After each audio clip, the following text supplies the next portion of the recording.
So why exactly did nu metal get so popular? How did it blow up in the way that it did, and why did it impact so many people to define an entire generation and become one of, if not the most popular metal offshoots? To try and understand this, I feel like the best place to start is looking at past scenes, looking at past movements, and it's pretty easy to see how nu metal was able to come into the new millennium, as well as the late 90s, and pretty much dominate and dictate a lot of the cultural music movements of the 2000s. When it comes to musical zeitgeist, you're not going to find any genre that was more impactful to the alternative culture than the 90s grunge scene, and in many ways that was a direct answer to a lot of the glitzy, glammy sort of music that came out of the 80s new wave scene and the glam rock and glam metal scene, and that was very androgynous and pretty and sanitized, and even a lot of the Britpop that was crossing over with bands like Blur and bands like Oasis. It wasn't really common to see something that was low and subterranean and despondent, depressive,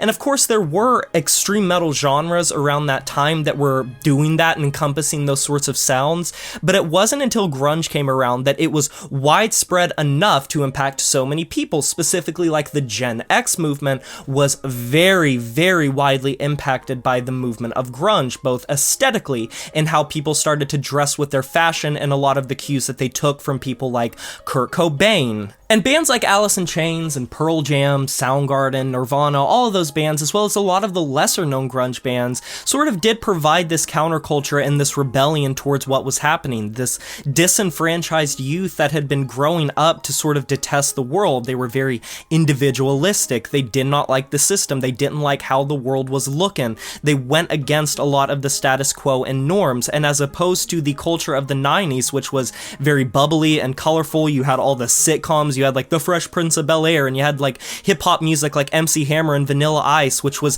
very upbeat and jovial and all that sort of shit. Grunge was the exact antithesis of that. Grunge was gross, it was dark, it tackled topics that a lot of music was not really willing to go to, especially at the level of popularity, and that's how, unfortunately, you saw a lot of the musicians that frequented those bands go on to be addicted, go on to commit suicide, go on to have a lot of problems, because these people did not really want to become famous. It wasn't something that really spoke to them. Which moves me on to nu metal and alt metal, but mostly nu metal, because I feel like that's the term that a lot of times gets associated with the late 90s and the early to mid 2000s. Similarly to how grunge was a counterculture, nu metal was in its own way. You had kind of the skate rat culture coming around, the sort of burnt out smokers, like the weed smokers behind the bleachers listening to Limp Bizkit, that sort of vibe. And nu metal was a lot different than grunge, because while it was pretty dark and despondent, it was starting to incorporate electronic elements and DJ scratching, as well as, hip-hop elements, of course, which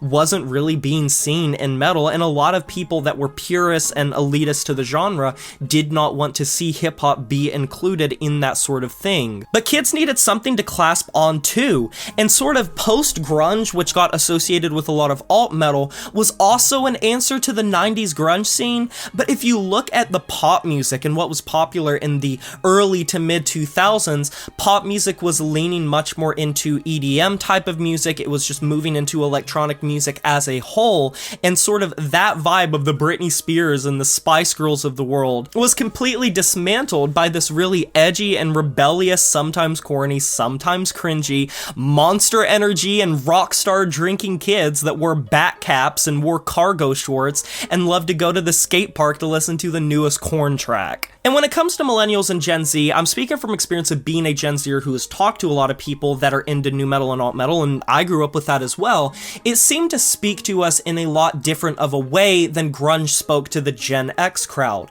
Whereas grunge was more of that tortured soul that spoke to the latchkey kids of depression, the people that were isolated, the people that felt like society did not really understand them, the outcasts, the outsiders. Nu metal was kind of on the other side of that spectrum, but not quite. It was very dark still, but it was very politically charged if you look at bands like Rage Against the Machine and Limp Bizkit, as well as Slipknot and Disturbed, and how they really went went against society in a lot of ways, but it was more about free expression than anything else. It wasn't always just about the depression and the self-isolation that grunge brought to the table. Nu metal was much more about the liberating feeling of owning yourself, being free to do and see and feel exactly as you wanted, being around your friends in your little small town, and the rest of the world just not being as noisy because of that. It didn't matter as long as you had your hometown and your friends, and that kind of overlapped a lot with the pop punk movement, but pop punk was obviously a lot more widely appealing. And it's like nu metal took the best parts of the depression of grunge and put it with the hyper-energetic hip-hop influences and the rebellion that alternative music really had in the 90s and 2000s. Because if you look at bands like some of early Disturbed, or especially Slipknot, early Linkin Park, and some of those classic songs from those bands, it was very disinfected. It was a lot of numbness, it was a lot of anger, it was a lot of pure rage in the case of like Disturbed and Slipknot and stuff, and a lot more of that dejected, isolated feeling in bands like early Linkin Park on records like Hybrid Theory and Meteora. So it was the best of both worlds in a way, of feeling like it gave this optimism and this hope and this fire for life and being very upbeat, and I wouldn't necessarily say jovial, but making your world feel a little bit more worth it and more liberating and free, but it also was depressive and dark like that grunge and alternative music of the 90s, so it came out the other side being very widely appealing to a lot of people, and that's kind of something that is a little different than grunge. Grunge could not have expected to be as popular as it is, and you can see it in how the musicians did not know how to react to that, whereas nu metal is a little bit more understandable because, number one, it was very fresh and unique and original, because outside of bands like the Beastie Boys, for example, you weren't really hearing hip-hop be influenced with rock, let alone metal, let alone sometimes very heavy metal music like System of a Down, for example. So you got that going for it, but you also have the fact that it was pretty appealing because it had some great clean vocals to it. It wasn't as dingy as some of grunge music, and if you look at bands like Disturbed and Linkin Park and Slipknot, there are cleaner sections, both melodically, harmonious from the instrumentation standpoint, but also vocally there were a lot of cleaner choruses that could touch and resonate with a lot of people that they could relate to. So it wasn't just always down-tuned and distorted guitars, and there obviously is that separate movement of post-grunge and alt-metal of bands like Saliva and Stained and Trapped and Breaking Benjamin, and those bands that kept that style alive from grunge music, but nu metal definitely diverged and took it in a different direction entirely. Y2K was a very interesting time in music history and just history as a whole, because you had a lot of catastrophic events that rocked the world in the early 2000s, and you had a youth that was growing up to be very independent and very self-reliant, but not only self-reliant, but willing to explore themselves, explore their sense of self, their identity, who they are, what they want. And while that is something that is not just synonymous with being a Gen Zer or a millennial, the turn of the millennium brought about so many technological advances, with phones, with ways to listen to music, with television slowly but surely going by the wayside later in the decades as streaming came around, as well as things like the internet becoming much more accessible. And once YouTube came around, all bets were off, because social media and YouTube changed the generation as a whole. And in many ways, while there have been aesthetics since then, and I actually just talked about this in the video I made in response to Rick's video of like, are music genres dead, I would argue that nu metal was the last time we saw a genre